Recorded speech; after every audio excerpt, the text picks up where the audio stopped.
যে ডাকসুর ভিপি, আলোচিত ভিপি, সাবেক ভিপি জনাব নুরু, তাকে কে বা কারা অপহরণ করার চেষ্টা করছিল।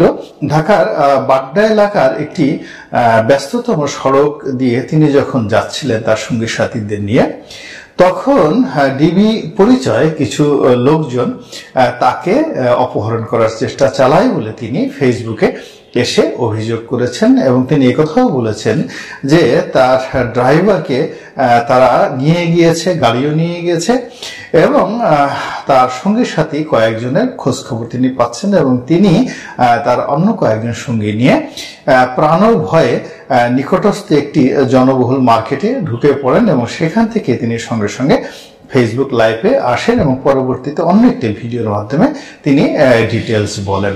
তো তার বক্তব্য হলো যে তাকে অপহরণ করার জন্য বা গুম করার জন্য সরকারের যারা লোকজন রয়েছেন, এই সংক্রান্ত বিষয় যাদের বিরুদ্ধে অভিযোগ রয়েছে, তারা চেষ্টা করছে এবং এই কথা আমরা শুনেছি এবং এর আগেও আমরা বহুবার শুনেছি যে নূরকে এই গ্রেপ্তার করা হয়েছে, নূরকে গুম করা হয়েছে।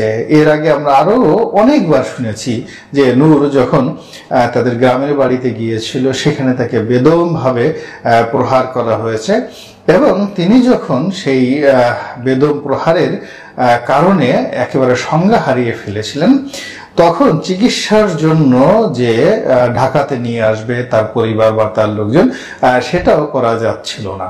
তো এইভাবে পরবর্তীতে তিনি যখন আবার ঢাকা আসেন এবং তার সেই রাজনৈতিক কর্মকাণ্ড করতে গিয়ে তিনি যখন বগুড়াতে গেলেন, অন্যান্য জেলাতে গেলেন, প্রায় সব জায়গাতেই তিনি ছাত্রলীগের নেতাকর্মীদের দ্বারা লাঞ্ছিত হয়েছেন, অপমানিত হয়েছেন, মারধরের শিকার হয়েছেন বলে তিনি বহুবার অভিযোগ করেছেন। কিন্তু এগুলো নিয়ে, তার এই অভিযোগ নিয়ে বাংলাদেশের বড় কোনো রাজনৈতিক নেতৃবৃন্দ, কোনো রাজনৈতিক দল, কোনো বুদ্ধিজীবী ওভাবে তার সমর্থনে রাস্তায় নেমেছেন, বিবৃতি দিয়েছেন কিংবা সরকারের বিরুদ্ধে দু চারটি কথাবার্তা বলেছেন কিংবা অন্য কোনো কিছু করেছে, এমন কোনো দৃশ্য আমরা দেখিনি। এমনকি নুরু যাদের সঙ্গে ঘনিষ্ঠভাবে চলেন রাজনৈতিক নেতৃবৃন্দ, তারাও নুরুর এই সমস্ত বিষয় নিয়ে, অর্থাৎ নুরুকে গুম করা হবে, নুরুকে মারধর করা হচ্ছে ইত্যাদি নিয়ে আলাদাভাবে কোনো তারা প্রোগ্রাম করেনি। তারা যখন নুরুর সাথে কোনো প্রোগ্রামে উপস্থিত হন, সেটা পথসভা হোক কিংবা সেটি সভা সমিতি সেমিনার হোক, তখন তারা কি করেন, নুরুর পক্ষে কথাবার্তা বলেন, যেগুলো আমার কাছে ব্যক্তিগতভাবে আপত্তিকর মনে হয়। কারণ হলো, যে সকল নেতৃবৃন্দ বিভিন্ন সভা সমাবেশে গিয়ে নুরুর পক্ষে বলেন, তো সে সকল সভা সমাবেশ বা সেমিনারে যে জনসমাগম হয় সেটি মূলত নুরুর কারণেই হয় এবং বক্তারা, আমাদের দেশের পরিচিত বক্তারা, সেই জনসমাগমে অর্থাৎ নুরু আয়োজিত জনসমাগমে গিয়ে ক্রেডিট নেওয়ার জন্য তারা কিছু তেজময়ী কথাবার্তা বলেন এবং নুরুর পক্ষে বলেন। কিন্তু নুরুর উপর যখন অত্যাচারের স্টিম রোলার নেমে আসে কিংবা নুরু যখন বিপদে পড়েন, তখন তাকে উপলক্ষ করে কোনো রাজনৈতিক কর্মসূচি, কোনো বিবৃতি বা কোনো আইনগত পদক্ষেপ সুধীজনের পক্ষ থেকে, তারপরে রাজনীতিবিদদের পক্ষ থেকে বা যারা নুরুর বিভিন্ন সভা সমাবেশে উপস্থিত হন তাদের পক্ষ থেকে আলাদাভাবে কোনো কিছু করতে দেখিনি। যেমন গতকালকের যে ঘটনাটি ঘটল, এটি এই বর্তমান জমানাতে অত্যন্ত আতঙ্কজনক একটি ঘটনা। এর কারণ হলো, আমরা এর আগে আল্লামা মামুনুল হকের সাথে যে ঘটনা হয়েছে সোনারগাঁয়, সেটি দেখেছি। এরপরে হেফাজতের সঙ্গে হরতাল নিয়ে যে ঘটনাগুলো ঘটেছে মোদির আগমন উপলক্ষে, তাও আমরা দেখেছি এবং সবাই বলার চেষ্টা করছেন যে সরকার এই যে তড়িঘড়ি করে লকডাউনে গেল মূলত হেফাজতের আন্দোলনকে দমন করার জন্য, এবং হেফাজত এবং নুরুর যে ছাত্র অধিকার পরিষদ যে আন্দোলন সংগ্রামগুলো করছিল তা মূলত অভিন্ন ছিল। এই অভিন্ন আন্দোলন এবং সংগ্রাম দমন করার জন্যই মূলত লকডাউন দেওয়া হয়েছে বলে কেউ কেউ যখন অভিযোগ করছে, ঠিক সেই সময়টাতে নুরুকে অপহরণ করার যে অভিযোগ, এটি অত্যন্ত গুরুত্বপূর্ণ। তো কাজেই এই বিষয়গুলো আমাদেরকে নজরে আনতে হবে। তা আমার একটা ব্যক্তিগত আক্ষেপ হলো যে আমি আমার ক্ষুদ্র বুদ্ধিতে দেখেছি যে এই জাতির জন্য যারা তাদের নিজেদের জীবন যৌবন সব কিছু বিলিয়ে দেন, তাদের মধ্যে খুব অল্প কয়েকজনই সৌভাগ্যবান হন যাদেরকে পরবর্তীতে লোকজন স্মরণ করে। কিন্তু বেশিরভাগ ক্ষেত্রে যেটি হয় সেটি হলো যে এই সমস্ত আত্মত্যাগকারী নেতৃবৃন্দ বা মানুষেরা যখন বিপদে পড়েন কিংবা তাদের উপর যখন অত্যাচারের স্টিম রোলার নেমে আসে, তখন জনগণ তার সমর্থনে রাস্তায় নেমে এসছে, এরকম ঘটনা আমি সাধারণত দেখিনি। ক্ষেত্র বিশেষে এমনও দেখা যায় যে যারা দুর্বল চিত্তের লোক তারা দূরে বসে দোয়া করেন, এবং যারা অস্থিরতায় ভুগেন বা দোটানা প্রকৃতির মানুষ তারা তখন উল্টো সেই লোকটিকে দোষারোপ করতে থাকেন যে এরকম একটা প্রতিকূল পরিবেশে যখন সবাই চুপচাপ, তখন তার এই ধরনের কথাবার্তা বলার, এই ধরনের কর্মকাণ্ড করার কি দরকার ছিল। তো নুরুকে নিয়েও হয়তো বাংলাদেশে অনেকে এই ধরনের বিরূপ মন্তব্য করলেও করতে পারে। কারণ হলো এই যে নুরু নামক যিনি এই মুহূর্তে বাংলাদেশে খুবই নাম করে এবং বিখ্যাত হয়ে উঠেছেন, তার যে শুরুটা হয়েছিল ছাত্রদের অধিকার নিয়ে, বিসিএস পরীক্ষার্থীদের অধিকার নিয়ে, এর পরবর্তীতে তিনি যখন সেই অধিকারটা বাস্তবায়ন করতে গিয়ে সফল হলেন এবং ডাকসুর ভিপি নির্বাচিত হলেন, এবং ডাকসুর ভিপি হিসেবে জাতীয় জীবনের যে বিষয়গুলো নিয়ে তিনি কথা বলেন, তো ভারতীয় আধিপত্যবাদ নিয়ে কথা বলেন, সরকারের অগণতান্ত্রিক মনোভাব এবং ফ্যাসিবাদী চরিত্র নিয়ে তিনি যে সাহসী কথাবার্তাগুলো বলেন, সেই কথাবার্তাগুলো যারা সহ্য করতে পারেন না তারা হয়তো মনে করেন যে এই লোকটি মূলত একটি জাতীয় আপদ। এই লোকটির কারণে বাংলাদেশের অনেক মানুষ অনেকটা বেয়াদব হয়ে যাচ্ছে। যেমন আমরা হীরক রাজার দেশের যে সিনেমাটি রয়েছে, সেই সিনেমার একটা বিখ্যাত ডায়ালগ হলো যে মানুষ যত বেশি জানে তত কম মানে। তো সুতরাং মানুষ যেন জানতে না পারে, বুঝতে না পারে, এই জন্য সমস্ত জানা এবং বোঝার এবং শিক্ষার যে আলয়গুলো রয়েছে সেগুলো বন্ধ করে দাও এবং শিক্ষিত জনদেরকে দেশ থেকে তাড়িয়ে দাও। তো অমর কথা শিল্পী চলচ্চিত্রকার সত্যজিৎ রায়ের সেই হীরক রাজার দেশের সেই যে কাহিনী, সেই কাহিনী যদি আমরা বাস্তবতায় এই যুগে পর্যালোচনা করতে যাই, তাহলে নুরুর কথাবার্তা দ্বারা যদি অন্য আরো অনেক যুবক অনুপ্রাণিত হয় এবং নুরুদের মতো লোকজন যদি বেড়ে যায় সমাজে, তাহলে নুরুকে যারা অপছন্দ করেন এবং নুরুকে যারা জাতীয় আপদ হিসেবে মনে করেন, তাদের জন্য সত্যিকার অর্থে একটা বিপজ্জনক অবস্থার সৃষ্টি হবে। তো সুতরাং তারা নুরুর বিরুদ্ধে যাবেন এবং নুরুকে অনেক কিছু করতে পারেন, সেটা তারা করবেন। কিন্তু আমরা যারা সাধারণ জনগণ রয়েছে, আমরা কি সারা জীবন বোবা হয়ে থাকবো? আমরা কি যার যার অবস্থান থেকে যার যতটুকু সামর্থ্য রয়েছে সে অনুযায়ী কি আওয়াজ তুলবো না? যদি আওয়াজ আমরা না তুলি, তাহলে এই যে নুরু বা নুরুদের মতো যারা এই সমাজে জন্ম নেবেন, তারা গুম হয়ে যাবেন, তাদেরকে হত্যা করা হবে কিংবা তাদেরকে জ্যান্ত পুঁতে ফেলা হবে, আর আমরা কোনো টু শব্দ করবো না এবং টু শব্দ না করতে করতে একটা সময় আমরা বোবা হয়ে যাব। এবং আমরা যখন বোবা হয়ে যাব, তখন যদি সেই অত্যাচারের খড়গ আমাদের নিজেদের উপরে নেমে আসে, আমাদের সন্তান সন্ততি এবং পরিবার পরিজনের উপর নেমে আসে, তখনও কিন্তু আমরা আর শব্দ করতে পারবো না। তো যতক্ষণ পর্যন্ত আমাদের জবান রয়েছে ততক্ষণ পর্যন্ত আমাদের উচিত আহ শব্দ করা, প্রতিবাদ করা, চিৎকার করে বলা যে এই অন্যায় আমরা মানি না। আমাদের যাদের হাতে কলম রয়েছে, আমাদের উচিত কলম দিয়ে লেখা। আমাদের যাদের বুদ্ধি রয়েছে, পরামর্শ দেওয়ার ক্ষমতা রয়েছে, তাদের উচিত বুদ্ধি দেওয়া, পরামর্শ দেওয়া, এবং যাদের আধ্যাত্মিকতা রয়েছে তাদের উচিত এই বিষয়গুলো নিয়ে মহান আল্লাহ রাব্বুল আলামিনের নিকট দোয়া করা, তার সাহায্য চাওয়া। এবং এই যে জমিনে যে ফিতনা এবং ফাসাদ হচ্ছে, সেই ফিতনা ফাসাদ থেকে রক্ষা পাওয়ার জন্য মহান আল্লাহ রাব্বুল আলামিনের সাহায্য প্রার্থনা করা। অন্যথায় অতীতকালে যা হয়েছে এই জমিনে তাই হবে।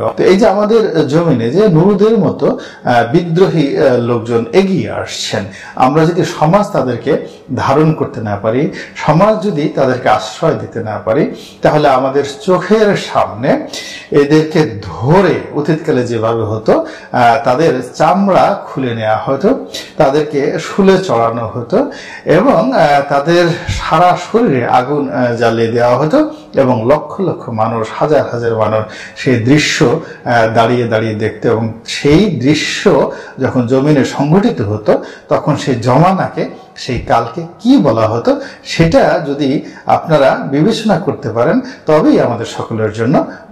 সম্মানিত দর্শক, আজকের এই ভিডিওতে আমি মব নিয়ে অনেকটা রম্য রচনার আকারে কিছু কথা বলবো। আপনারা জানেন যে যখন সমাজে খুব সেন্সিটিভ কোনো বিষয় সংগঠিত হয়, তো সেই সেন্সিটিভ বিষয়গুলো নিয়ে যখন প্রকাশ্যে কোনো কথাবার্তা বলা যায় না, তখন মানুষ রম্য রচনার আশ্রয় নেয়। যেমন আপনি দেখেন হরপ্রসাদ শাস্ত্রীর সেই বিখ্যাত তৈল যে লেখাটি, one of the masterpiece in the history of Bengal, বাংলার ইতিহাসে একটা মাস্টারপিস, বাংলা সাহিত্যের ইতিহাসে একটা মাস্টারপিস। এর কারণ হলো আমরা কাউকে চোখে মুখে বলতে পারি না যে বেটা তুই একটা তেলবাজ। আমরা দূর থেকে জানি যে এই লোকটি তেলবাজ, কিন্তু আমরা সামনে গিয়ে বলতে পারি না তুই একটা তেলবাজ। কিংবা যাকে তেল দেয়া হয়, সে রাজা হোক, বাদশাহ হোক, মন্ত্রী হোক, আমির হোক, চেয়ারম্যান হোক, মেম্বার হোক, চৌকিদার হোক, আমরা তাদেরকে পছন্দ করি না। এই লোকগুলো ব্যক্তিত্বহীন, কান কথা শুনে। তো দেখা গেল যে তাকে গিয়ে আমাদের মনে হয় যে গালের দুটো চড় বসায় দিই, গিয়ে বলি ফাজিল, ভালো মতো কাজ করো না, সারাদিন বসে থাকো, আর কতগুলো চামচা চাটুকার ম্যানেজ করে ফেলেছো, তারা সারাদিন তোমাকে তেল মারে, আর তুমি ওদের জিহুজুর শুনে একটা পর একটা সর্বনাশ ঘটাও নিজের এবং দেশকালের। এই কথাগুলো আমরা বলতে পারি না, এই কাজগুলো আমরা করতে পারি না। তখন আমরা করি কি, এই ধরনের মানে যাকে বলা হয় সাংকেতিক শব্দ ব্যবহার করি, রচনা করি, রম্য রচনা তৈরি করি তেলবাজ নিয়ে। বা কবিতা লিখি, সাহেব বলে চমৎকার সে চমৎকার, সাহেব বলে চমৎকার সে হতেই হবে যে হুজুরের মতো অমৎকার। আমরা এই কাজগুলো করি, কিন্তু আমরা আসলে দূর থেকে মানে যাদের সামনে গিয়ে বলা উচিত একবার আঙ্গুল উঁচু করে। এবং এটা যে সমাজে থাকে, সেই সমাজে কতটা উন্নয়ন হয় সেটা বলবো আমি আপনাদেরকে। একটা ঐতিহাসিক উদাহরণ, সেটা হলো খলিফা মনসুরের জামানাতে। আপনারা জানেন আব্বাসীয় খলিফা আল মনসুর পৃথিবীতে এত বড় মহামানব, এত বড় সম্রাট, রাজাধিরাজ পৃথিবীতে খুব কম ছিল। তিনি মাঝে মধ্যে এরকম চাটুকারদের কবলে পড়ে অস্থির হয়ে যেতেন, বলতে যে দেখো তো কাউকে খুঁজে পাওয়া যায় কিনা যে সত্য কথা বলে, সবসময় সত্য কথা বলে, তাকে খুঁজে নিয়ে আসো। তো দেখা গেল যে তার আমির উমরার ছুটলেন রাস্তাতে, সত্য মানুষ খুঁজতে খুঁজতে দেখা গেল মদিনার একজন বিখ্যাত ওলি আল্লাহ ওয়াসিল ইবনে আতা রাদিয়াল্লাহু তাআলা আনহু বা রহমতুল্লাহ আলাইহি, তাকে নিয়ে আসলেন বাদশার দরবারে।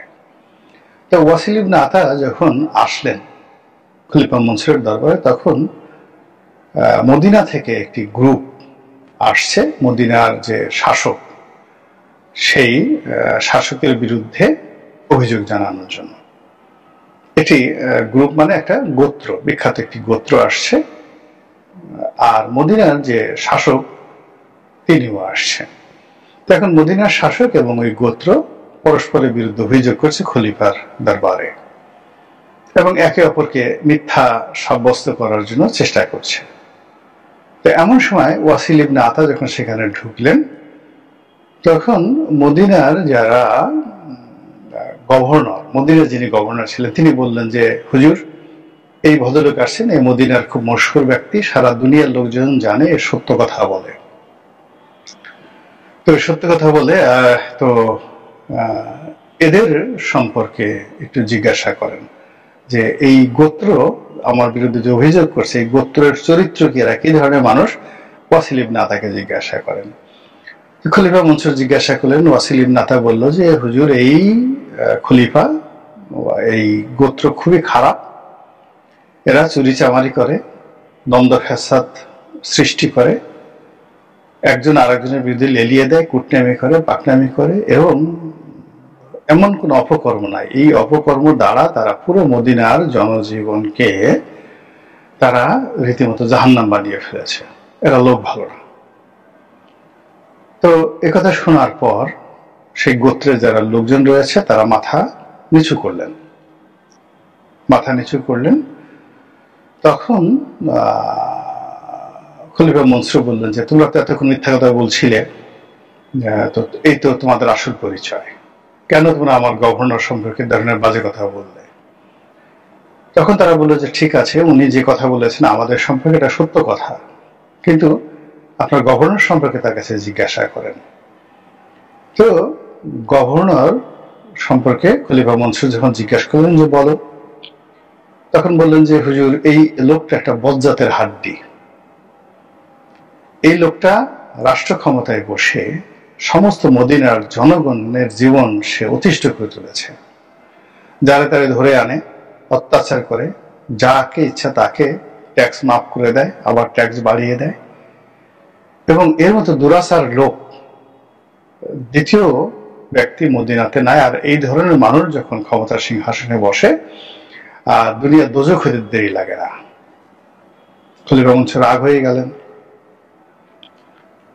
তিনি বললেন যে শুনলে তোমার সম্পর্কে উনি কি বললেন, এখন অস্বীকার করো।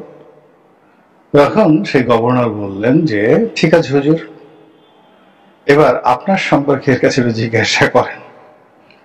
তো খলিফা মনসুর বললেন আচ্ছা বলুন আমার সম্পর্কে আপনার ধারণা কি।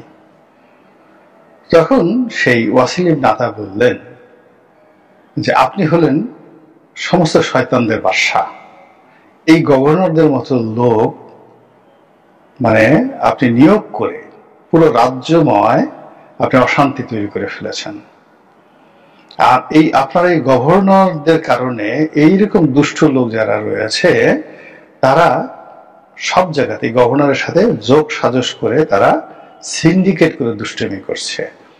এখন এরা যে এখানে আসছে মূলত ওদের যে কাউন্টার মন্দ আর একটা গ্রুপ, তারা গভর্নরের কাছাকাছি গেছে, তারা দর কষাকষি করে গভর্নরের কাছাকাছি আসার চেষ্টা করেছে, পারে নাই। এই জন্য আপনার দরবার পর্যন্ত এই বদমাইশ আপনার দরবার পর্যন্ত ঢুকেছে। আপনি এত খারাপ যে আপনার এখানে কোনো ওলি আল্লাহ গাউস কিন্তু ভালো মানুষ আসে না। এই গভর্নর এই মন্দ লোকগুলো দ্বন্দ্ব সংঘাত করে মন্দ কাজ করে তারা আপনার কাছে আসে মন্দ কথা বলার জন্য, আর আপনি সারাক্ষণ এই মন্দ নিয়েই ব্যস্ত থাকেন। সব দোষ আপনার। এই কথা শোনার পর আপনি বুঝেন খলিফা মনসুর মানে সে নিজের কপাল থাপড়ে থাপড়ে চিৎকার করে উঠল, বলল যে আমি সত্য শুনতে চেয়েছি, কিন্তু এই নির্মম সত্য শোনার মতো শক্তি আমার নাই, একে সরাও আমার সামনে থেকে, একে আমার সামনে থেকে সরাও। তো এর ফলে কি হলো দেখুন, এরকম একটা বাদশার অধীনে একটা আব্বাসীয় ডাইনেস্টি প্রতিষ্ঠিত হয়েছিল। এনিওয়ে, আমাদের এই সমাজে এখন এই যে মব তৈরি হয়েছে, মব নিয়ে সব কথা এখন আমরা বলতে পারছি না, আমরা সব জানি কারা মব করে, কি কারণে করে, স্বার্থ কি, ইত্যাদি ইত্যাদি সবকিছু, উদ্দেশ্য কি, বিধেয় কি, সাবজেক্ট কি, প্রেডিকেট কি, সব আমরা জানি।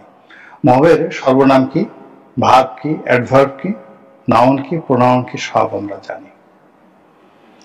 এই যে মব হচ্ছে, এটা আমাদের এই যে জাতিগত চরিত্রের চিন্তা এবং চেতনার মধ্যে যে প্রতারণার ভাব আছে,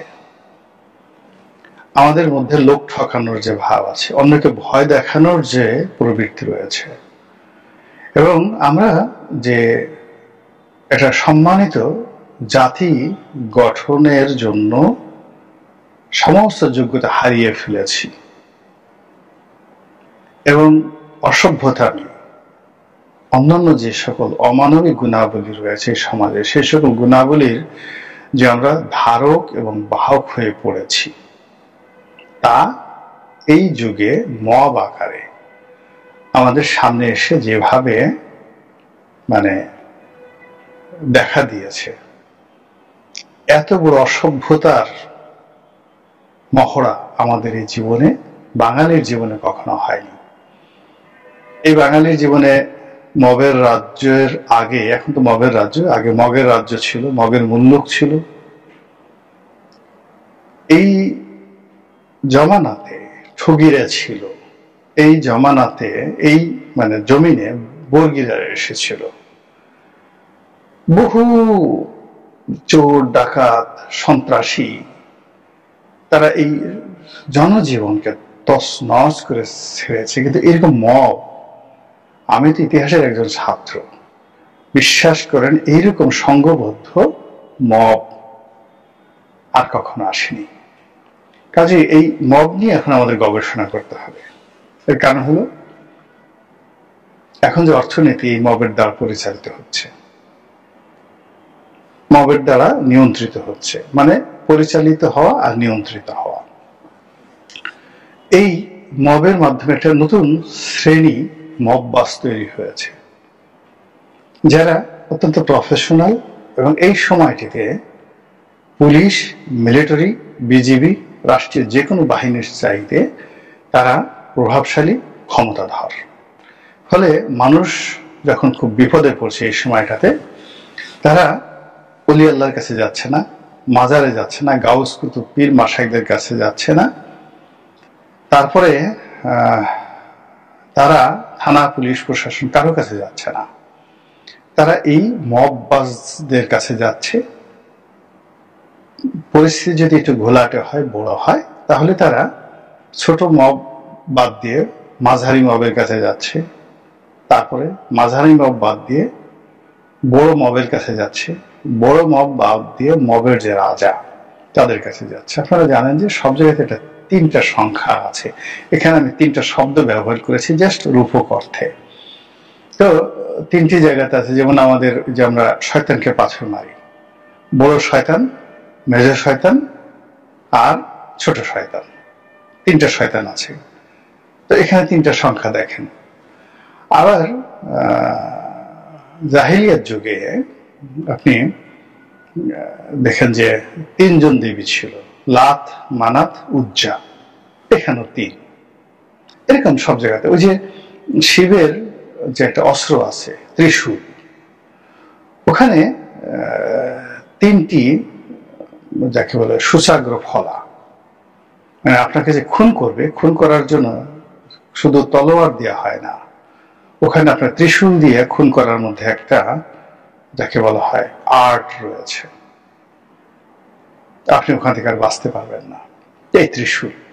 তো সেক্ষেত্রে আমরা মোটামুটি মবকে যদি বাংলাদেশে তিন ভাগে বিভক্ত করি, সেই তিন ভাগে তিনটা নাম দিয়ে দিই। নামগুলো অদ্ভুত একটা নাম, তাই না?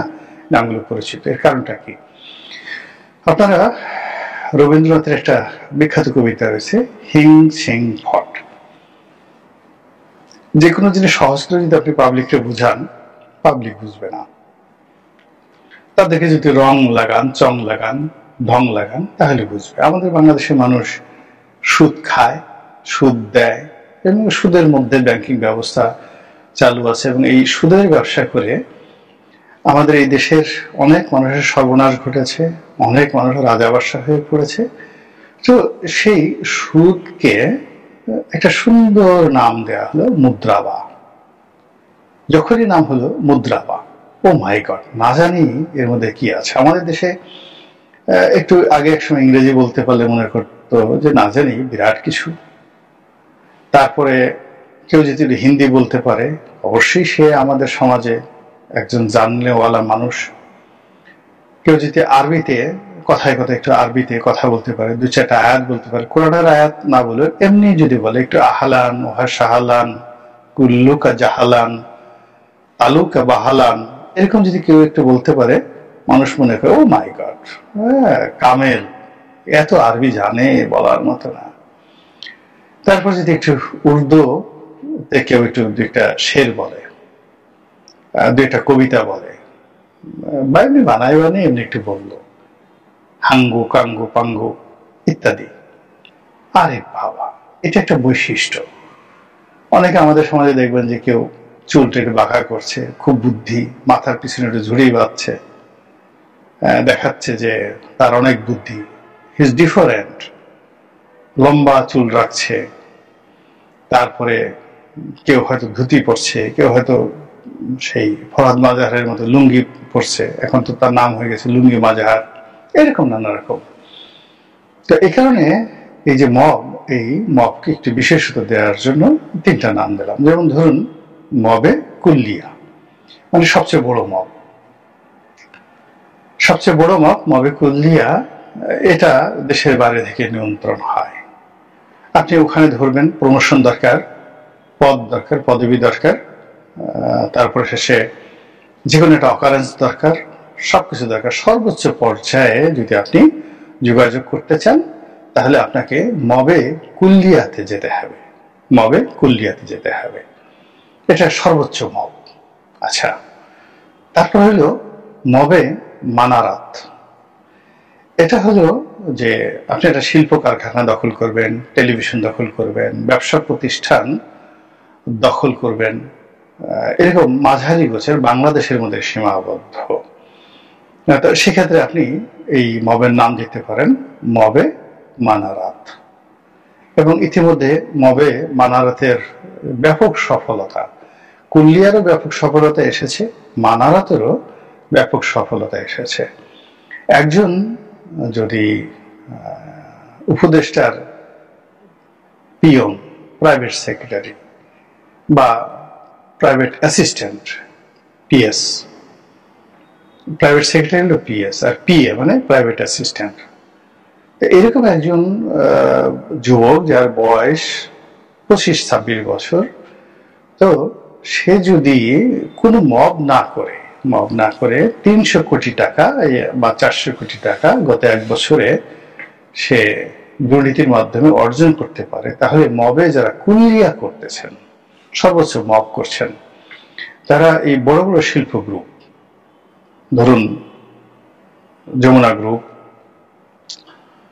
তারপর মেঘনা group, Bashundhara group, Beximco group, এরকম বড় বড় গ্রুপে, কিংবা ধরুন বড় বড় পদ পদবি, ডিসিটিসি না, ডিসিটিসি এরা সব মবে মানারাতের মধ্যে পড়ে। বড় বড় সেক্রেটারি নিয়োগ, অ্যাবভ সেক্রেটারি, উপদেষ্টা নিয়োগ, এরকম দেখেন এক উপদেষ্টা নিয়োগ হবে 200 কোটি টাকা। তো এই মবে কুল্লিয়া, এই কুল্লিয়ার মাধ্যমে কত হাজার কোটি টাকা লেনদেন হয়েছে, কত হাজার কোটি টাকা দেশের মধ্যে আছে, কত হাজার কোটি টাকা দেশের বাইরে গেছে, একটু চিন্তা করতে থাকেন। এরপরে মবে মানারাত, এই মানারাতের মাধ্যমে কয়টা ব্যাংক দখল হয়েছে, কয়টা যাকে বলে শিল্প প্রতিষ্ঠান দখল হয়েছে, কয়টা টেলিভিশন, পত্র পত্রিকা থেকে শুরু করে যা কিছু দখল হয়েছে এই মানারাতের মাধ্যমে, মধ্যম মব। এবং এটা টোটাল ইকোনমিতে, শেয়ার মার্কেটে যদি লুট করা থেকে ধরেন এই গত কয়েক মাসের ব্যাংকের লোন স্যাংশন দেখেন, অলমোস্ট আমি মনে করি যে মবে মানারাতে 2 লক্ষ কোটি টাকা মোটামুটি এটা লেনদেন করা থেকে শুরু করে যা কিছু এরকম হয়েছে। বা এই 2 লক্ষ কোটি টাকার সহায় সম্পত্তির মালিকানা হস্তান্তর, মালিকানা গ্রহণ অথবা শেষ করে দেওয়া, যা কিছু করেন না কেন এই শ্রেণীর দ্বারা এটা নিয়ন্ত্রিত হয়েছে। আর সবার শেষে হলো মবে মুদ্রাবা। তবে মবে এই যে মুদ্রাবা, এটা মানে প্রান্তিক পর্যায়ে। আপনি একটা গরু চুরি করবেন, তারপরে কোন একটা গরুর ফার্ম লুট করবেন, কোন একটা প্রতিষ্ঠানের মাছ লুট করবেন, তারপরে কোন একটা সভা সমিতি সেমিনার ভেঙে দেবেন, তারপরে কাউকে গালাগাল করবেন, কাউকে কোন একটা রাজনৈতিক দল থেকে বহিষ্কার করাবেন। তো এই যে ছোট ছোট যে মবগুলো হয়, এগুলোকে যদি আপনি মবে মুদ্রাবা হিসেবে নাম দেন, খারাপ হবে না, খারাপ হবে না। তো কাজেই এই যে চলতে থাকুক, আপনারাও দেখতে থাকুক, এবং একটা সময় কোথায় গিয়ে এগুলো শেষ হয় তাও আমরা দেখতে থাকি। যদি আল্লাহ আমাদেরকে বাঁচিয়ে রাখেন।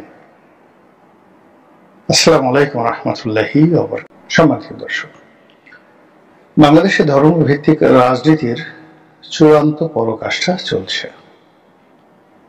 ধর্মকে ব্যবহার করে রাষ্ট্র ক্ষমতা দখল, ধর্মকে ব্যবহার করে নির্বাচনী যুদ্ধে জয়লাভ করা, ধর্মকে ব্যবহার করে মানুষের মনে আবেগ তৈরি করা, অনুভূতি তৈরি করা, বিশ্বাস তৈরি করা এবং নিজেদের রাজনৈতিক অভিলাষ চরিতার্থ করার যে মহাকালের যে ইতিহাস রয়েছে, সেটা এখন এই বাংলায় সবচেয়ে বেশি চলছে এবং সবচেয়ে বেশি মানুষের মধ্যে। এই মুহূর্তে বাংলাদেশের জনগণ 18 কোটি।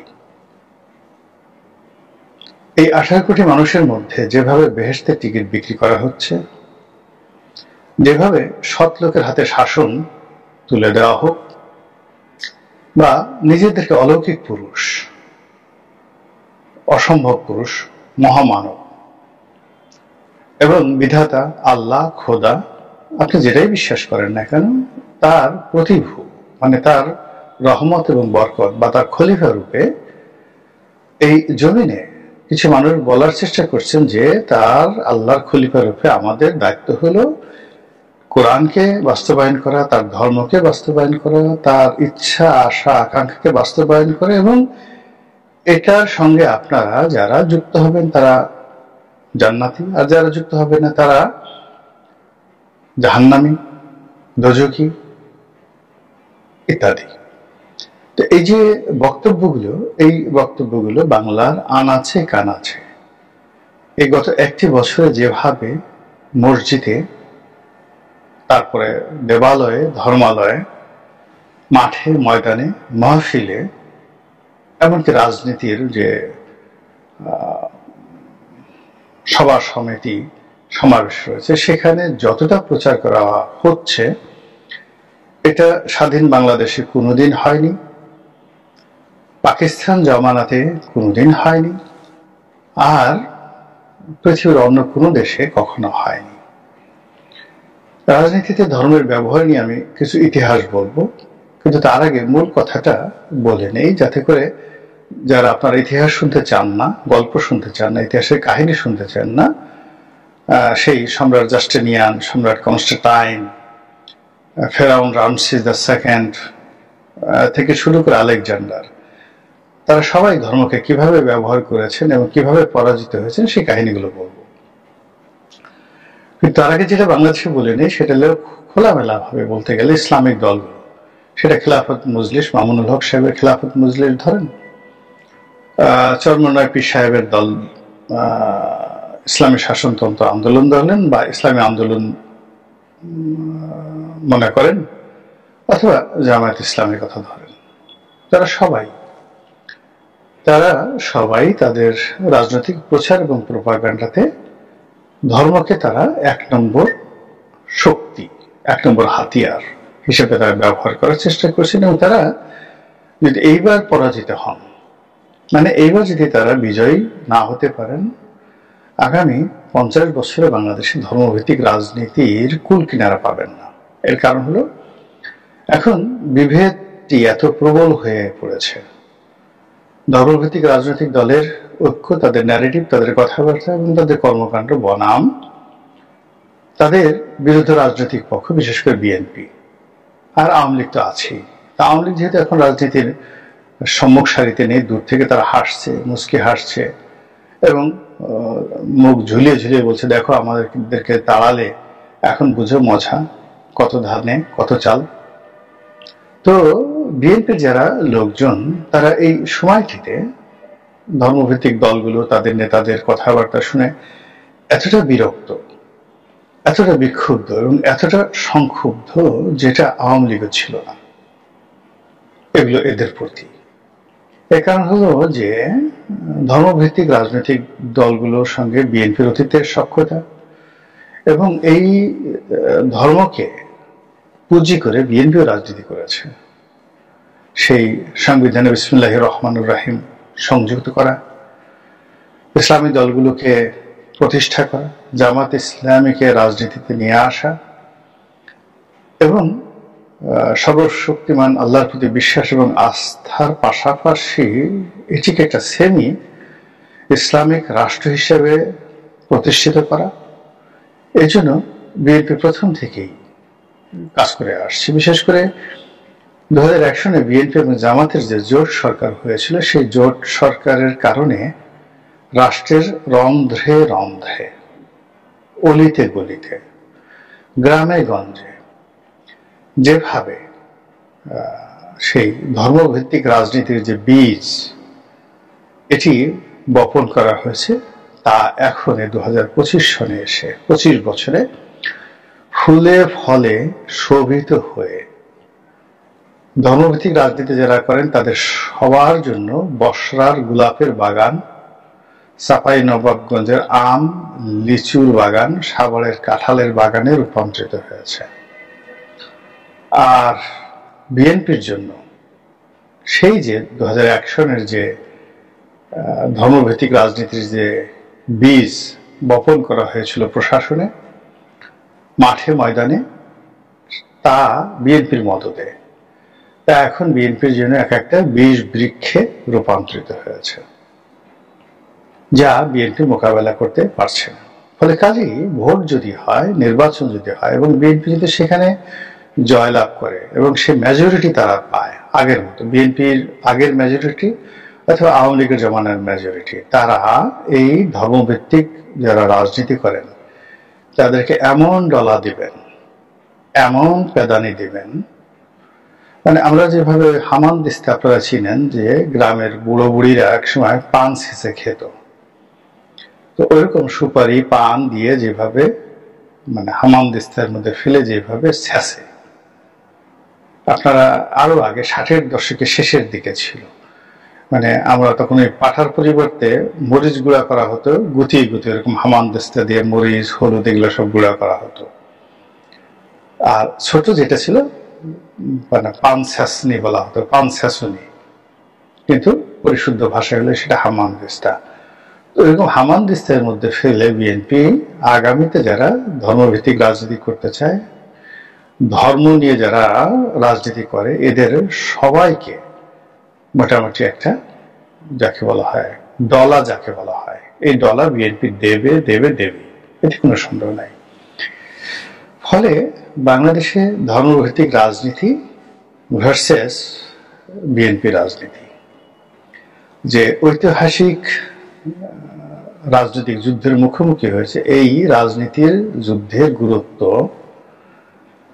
মানে আহমদ শাহ আবদালী ভার্সেস মারাঠা সৈন্যরা যেভাবে পানিপথের তৃতীয় যুদ্ধেতে তারা মোকাবেলা করেছিল, কিংবা সেনাপতি হিমু এবং বৈরাম খাঁ পানিপথের দ্বিতীয় যুদ্ধে যেভাবে তারা যুদ্ধ করেছিল পাঞ্জাবের পানিপথে, অথবা সম্রাট বাবর তিনি যে পানিপথের প্রথম যুদ্ধে অবতীর্ণ হয়েছেন, এই যুদ্ধের যে ঐতিহাসিক গুরুত্ব তার চেয়ে বাংলার এই যে এখন যে নির্বাচনী যুদ্ধ ধর্মভিত্তিক রাজনীতি বনাম ধর্ম ভিত্তিক রাজনীতি নয়, এই যে যুদ্ধটা এর চেয়ে অতি গুরুত্বপূর্ণ।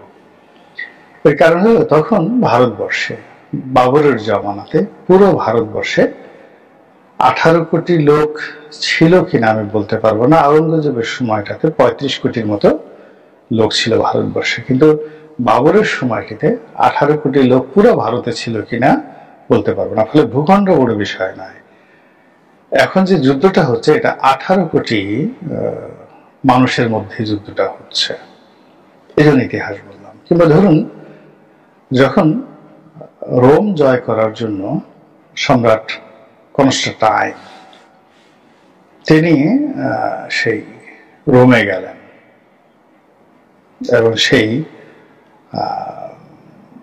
যুদ্ধে তিনি যখন খ্রিস্ট ধর্মকে ব্যবহার করলেন, তখন টোটাল রোমান সাম্রাজ্যে 10 কোটি লোক ছিল না পুরো সাম্রাজ্যে, এত বড় রোমান সাম্রাজ্য।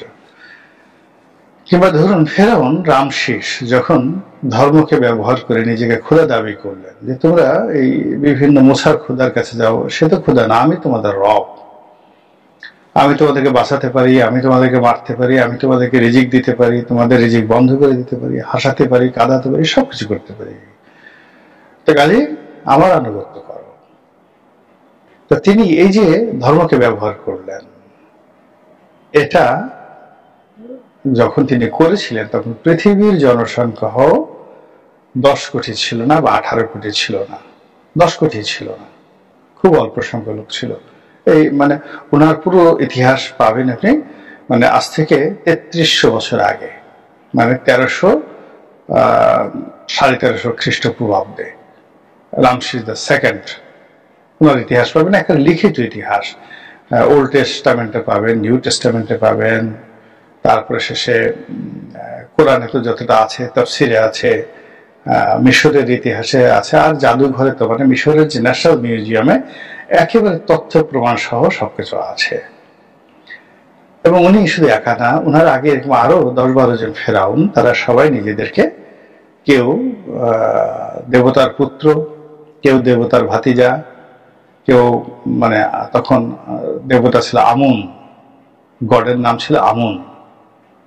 আবার ধরুন এই যে আরবে যে দেবতা ছিল লাত, মানাত, উজ্জা, 3 জন মহিলা কন্যা, বলা হতো এরা হলো আল্লাহ, আর আল্লাহকে মানত। আল্লাহর 3 জন কন্যা এই পৃথিবীতে পাঠিয়েছে লাত, মানাত, উজ্জার হয়ে। এই লাত এই কাজ করে, মানাত এই কাজ করে, উজ্জা এই কাজ করে। এরা ওই ধর্মকে ব্যবহার করে মানে আইমে জাহিলিয়াতের যুগে মূলত তারা রাজনীতি করেছে, ব্যবসা করেছে, বাণিজ্য করেছে। আরবের সকল উপজাতিরা সবাই মিলে তাদের 360টি গড ছিল বা গডেস ছিল। তো তারা বলল যে এই তোমাদের যে 360টি যে মূর্তি আছে বা গড আছে, যাদের পূজা তোমরা করো, আমাদের এই গড হলো তোমাদের ওই গডের মুরব্বী, বা গড অব দ্য গডেস বা গড অব দ্য গড। তো কাজেই এদের মূর্তি থাকবে উপরে, লাত, মানাত, উজ্জার মূর্তি থাকবে উপরে, আর তোমার অন্যান্য যারা আছে, হবল আছে, যারা যারা আছে, এরা সবাই নিচে থাকবে। মানে লাত, মানাত, উজ্জার পরে সবচেয়ে পাওয়ারফুল যে মূর্তি ওটা ছিল হবল দেবতা। তো হবল ছিল তায়েফ, মানে আরবের মধ্যে ওই সময়টাতে সবচেয়ে বেশি পাওয়ারফুল যে জাতি এবং অর্থবিত্ত ছিল তায়েফের লোকদের। এবং এখন গিয়ে দেখবেন শস্য শ্যামলা বসুমতী তায়েফ। তো এই যে অতীতে ধর্ম নিয়ে যারা রাজনীতি করেছেন আয়ামে জাহিলিয়াতের যুগে, এমনকি আপনি যদি ধরেন গ্রিসে যান, গ্রিস দেবতা ভেনাস, অ্যাপোলো, জিউস, এই নামগুলো আপনারা শুনছেন না? এই দেবতাগুলো তৈরি করা হয়েছে মূলত রাজনীতি করার জন্য। আবার এই যে আলেকজান্ডারের কথা প্রথম দিকে বললাম, একই অবস্থা। আলেকজান্ডারকে বলা হতো, আলেকজান্ডারের মায়ের নাম ছিল অলিম্পাস। তো বলা হতো যে এই এক দেবতার সঙ্গে তার সঙ্গম হয়েছে এবং সেই ঘরেই মূলত আলেকজান্ডার পয়দা হয়েছে। এবং সাপের আকৃতি ধরে সেই মানে তার মায়ের কাছে এসেছিল সেই দেবতা, জাস্ট লাইক স্ন্যাক। আপনি পড়ে দেখবেন ইতিহাসে। কাজেই এ হলো অজেয় দেবতা পুত্র, তার শরীর থেকে রক্ত ঝরবে না এবং তাকে কেউ পরাজিত করতে পারবে না। এই যে একটা যাকে বলা হয় ন্যারেটিভ চালু করে দিয়েছিল, এবং ওটাকে ভাঙার ক্ষমতা তৎকালীন বিশ্বের ছিল না। ফলে তার তলোয়ারের সামনে মূলত তাকে দেবতা মনে করে কেউ দাঁড়ায়নি। তো এভাবে যুগে যুগে কালে কালে সবসময় ধর্মকে ব্যবহার করে, আল্লাহকে ব্যবহার করে, খোদাকে ব্যবহার করে সবাই রাজনীতি করার চেষ্টা করেছে। এখন আমাদের এই সমাজে মানে যেটা প্রচলিত আধুনিক, আমি কিন্তু কোনো ধর্মমতের সমালোচনা করছি না। আমি যেটা বলছি যে যারা ধর্ম নিয়ে রাজনীতি করে তারা ধার্মিক নয়, আর যারা ধার্মিক তারা ধর্ম নিয়ে কখনো রাজনীতি করে না। এটা একটা ন্যারেটিভ আমাদের দেশে আছে। তো এখন এই যে আমাদের দেশে যে রাজনীতিটা চলছে, 18 কোটি মানুষকে ধর্মের বন্ধনে আবদ্ধ করে, ধর্মীয় নীতি এবং আদর্শকে প্রচার করে, এবং নিজেদেরকে ধর্মের প্রতিভূ হিসাবে, যে তোমরা যদি ধর্ম পালন করে দেখো আমাদের মতো ভালো মানুষ হতে পারবা, আমরা চুরি করি না, চুট্টামি করি না, বদমাইশি করি না, আমাদের হাতে যদি রাষ্ট্র ক্ষমতা দাও, তোমাদের স্ত্রী, পুত্র, সন্তান, সন্ততি 71-এ যেগুলো বলছে ধর্ষণ শোষণ করছে এগুলো মিথ্যা কথা, এগুলো কোনো কিছু মিথ্যা না, আমরা এগুলো করি না। এগুলো সব আওয়ামী লীগের লোকজন করেছে, ভারতীয় লোকজন করেছে, পাকিস্তানিরা করেছে, আমরা এগুলো করি না। আমরা ধর্মকর্ম করি, ভালো মানুষ, সুবহানাল্লাহ, আলহামদুলিল্লাহ, আল্লাহু আকবার। তো কাজে আমাদেরকে যদি তোমরা ক্ষমতায় বসাও, তাহলে আমরা তোমাদের যে গনিমতের মাল, এটাকে আল্লাহর মাল হিসেবে মনে করব। আমরা তোমাদের জীবন এবং যাকে বলা হয় গনিমতের মাল না, তোমাদের মাল সামান জীবন যৌবন আমরা গনিমতের মাল মনে করবো না, এটা আমানত, আল্লাহর আমানত মনে করবো, এবং এটা আমরা মানে সংরক্ষণ করবো। এবং কিয়ামতে, দুনিয়া তো তোমাদেরকে বুঝাই দেবো, কিয়ামতও তোমাদেরকে বুঝাই দেবো। আমাদের ভোট দাও 19-20 হলে আমরা আল্লাহর কাছে জবাবদিহি করবো, আমরা দরকার হলে তোমার অন্যায় করলে জাহান্নামে চলে যাব। তো এভাবে যারা সাধারণ মানুষ, তাদের মধ্যে যে ন্যারেটিভ গুলো তৈরি করা হচ্ছে ওয়াজের ময়দান থেকে সব জায়গাতে, এটার একটা চূড়ান্ত পরাকাষ্ঠা জনাব দেলোয়ার হোসেন সাঈদী সর্বোচ্চ চেষ্টা করেছেন। এখন আবার তার জায়গাতে আজাহারিকে আনা হয়েছে। আজাহারির যে মঞ্চগুলোকে কেন্দ্র করে, মানে জেনারেল রোমেল, ফিল্ড মার্শাল রোমেলকে যেভাবে সুপারস্টার হিটলার বানিয়েছিলেন, অজেয়, মানে অবাকটা হলো যে তিনি যুদ্ধ করতেছিলেন অপারেশন ডেজার্ট ফক্স হিসেবে দ্বিতীয় বিশ্বযুদ্ধের সময়, কিন্তু তিনি কোনো যুদ্ধে জয়লাভ করতে পারেননি, ফিল্ড মার্শাল রোমেল।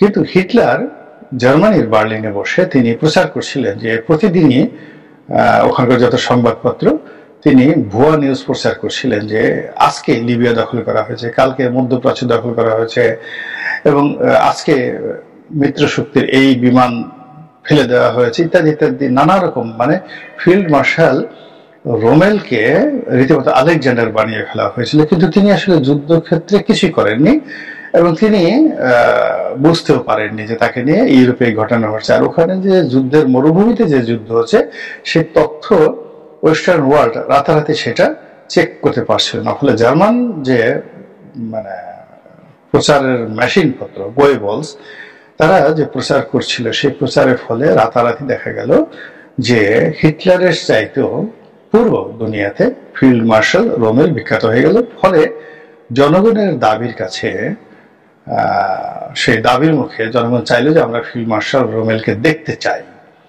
তখন তাকে আনা হলো, তিনি তখন লিবিয়াতে ছিলেন, সেখান থেকে এনে তাকে বার্লিনে পুরস্কার মানে সংবর্ধনা দেওয়া হলো, এবং সেই সংবর্ধনাতে সমস্ত মানুষ এমন মানে আনুগত্য দেখালো, হিটলার ভয় পেয়ে গেলেন যে এখন তো আর তার নেতৃত্ব থাকবে না, ফিল্ড মার্শালের মানে রোমেলের নেতৃত্ব থাকবে। তো পরবর্তীতে তাকে কিন্তু জীবন দিতে হয়েছিল ফিল্ড মার্শাল রোমেলকে। তো এনিওয়ে, এভাবে আসলে মানে আপনি নেতা নন, কিন্তু আপনাকে নেতা বানানো হচ্ছে, কিন্তু আপনি জ্ঞানী নন, আপনাকে জ্ঞানী বানানো হচ্ছে, আপনি ধনী নন, কিন্তু আপনাকে ধনী বানানো হচ্ছে কায়েমি স্বার্থ রক্ষা করার জন্য। যেমন আজাহারি যিনি আছেন, একেবারে যুবক একজন মানুষ, আমার ছেলের চাইতে খুব বেশি বয়স হবে বলে আমার কাছে মনে হচ্ছে না, মিজানুর রহমান আজাহারি। এই বয়সে একটা মানুষ লেখাপড়া শিখে কতটুকু অর্জন করতে পারে? শুধুমাত্র এই বয়সে যেটা কারো যদি মারেফত, বেলায়েত আসে, মানে আল্লাহর পক্ষ থেকে যদি ইলম আসে, যে ইলম মানে আপনি বলবেন না, বলে না, এটা হলো অলৌকিক কতগুলো মানে যাকে বলা হয়, এটাকে কি বলবো, আল্লাহর কতগুলো কুদরত থাকে। যেমন যারা মারেফতের বাদশাহ হিসেবে, যেমন খাজা মঈনুদ্দিন চিশতি, নিজামুদ্দিন আউলিয়া, বড় পীর আব্দুল কাদের জিলানী রহমতুল্লাহ আলাইহি, ইমাম শাফি রহমতুল্লাহ আলাইহি, ওনাদের সবারই এরকম মারেফতি বেলায়েত ছিল। তো এরকম মারেফতি বেলায়েত যদি হয়, তো সেক্ষেত্রে 15 বছর 20 বছর এমনকি একটা শিশুর মধ্যে এই ধরনের বেলায়েত চলে আসতে পারে। তো আজহারি সাহেবের মধ্যে এই ধরনের বেলায়েত কি আছে না না আছে আমি বলতে পারবো না। বেলায়েত যদি থাকতো, তাহলে সে শেখ হাসিনার জামানাতে ভয়ে শেখ হাসিনার প্রশংসা করতো না, বঙ্গবন্ধুর প্রশংসা করতো না, তাকে জাতির পিতা হিসেবে ওইভাবে, মানে আমি জানি না কিভাবে সে কি বলেছে। তো আর তাদের ভয়ে, শেখ হাসিনার ভয়ে যেত না। বেলায়েত থাকলে যেটা হতো, শেখ হাসিনা উল্টো আজহারির কাছে এসে দেখা করে তার পায়ের ধুলো নিয়ে যেত। মানে মারিফতের শক্তির একটা বিরাট, মানে নিজামুদ্দিন আউলিয়া কোনোদিন কোনো রাজ দরবারে যাননি, সমস্ত রাজারা এসে তার পায়ের কাছে বসে থাকতো। এক রাজা এই যাকে বলে তাকে মারতে চাইল, বিরক্ত হয়ে গেল যে এমন কি কুতুব হয়ে গেছে, যে সবাইকে তার কাছে যেতে হবে। ইতিমধ্যে দিল্লিতে 20-25 জন রাজা আসলো, রাজা গেল, এবং মোহাম্মদ বিন তুগলকের বাবা গিয়াসুদ্দিন তুগলক সে তাকে গ্রেপ্তারি পরোয়ানা জারি করে বসলো। অথচ গিয়াসুদ্দিন তুগলকের ছেলে জুনা খান মানে মোহাম্মদ বিন তুগলক ওই নিজামুদ্দিন মানে যাকে বলে নিজামুদ্দিন আউলিয়ার মুরিদ ছিলেন। তো সেই পীর সাহেব নিজামুদ্দিন আউলিয়া উনি সেই বিখ্যাত কথা বললেন, দিল্লি অনেক দূর, তোমার বাবা আসতে পারবে না। যখন যুবরাজ গিয়ে বললো যে আমার বাবা তো আপনাকে গ্রেপ্তারি পরোয়ানা দিয়েছেন, হুজুর এখন কি হবে? বলে দিল্লি অনেক দূর, তোমার বাবা আসতে পারবে না দিল্লি পর্যন্ত। ঘটনা তাই ঘটছে, এগুলো বেলায়েত। তো সেক্ষেত্রে যদি আজহারের বেলায়েত থাকতো তাহলে শেখ হাসিনার গায়ে আগুন ধরে যেত, জ্বলে পড়ে ছারকার হয়ে যেত, তাকে বাংলাদেশ থেকে পালাতে হতো না। তো যাকে নিয়ে এখন সে আজহারি সাহেব আবার বাংলাদেশে তাকে আনা হচ্ছে, আহমদুল্লাহ নামক ইসলামী বক্তা সৃষ্টি করা হচ্ছে। তারপরে আরো কয়েকজন বক্তা যে কুষ্টিয়াতে যাকে ধরে নিয়ে গেছিল আওয়ামী লীগ জমানাতে, সে এখন খুবই যাকে বলা হয় খুব সেলিব্রিটি বক্তা হয়ে গেছে। কি যেন নাম, আমার নাম মনে আসছে না, যেটাকে ফজলুর রহমান সাহেবকে ফজু পাগলা বলছে, সুর করে কথাবার্তা বলে। তাকে বিএনপি এই জামাত থেকে কুষ্টিয়াতে এমপি মনোনয়ন দেওয়া হয়েছে। তো এই মানুষগুলো এখন যেভাবে মাঠে ময়দানে জামাতের পক্ষে যে ন্যারেটিভ গুলো তৈরি করছে, ন্যারেটিভ তৈরি করে মূলত ধর্মভিত্তিক যে রাজনীতির এটার একটা চূড়ান্ত ফয়সালা সম্ভবত এবার হতে চলেছে। আল্লাহ ভালো জানেন আমাদের নসিবে কি আছে এবং কোনটা আমাদের জন্য ভালো। আসসালামু আলাইকুম ওয়া রাহমাতুল্লাহি ওয়া বারাকাতুহু।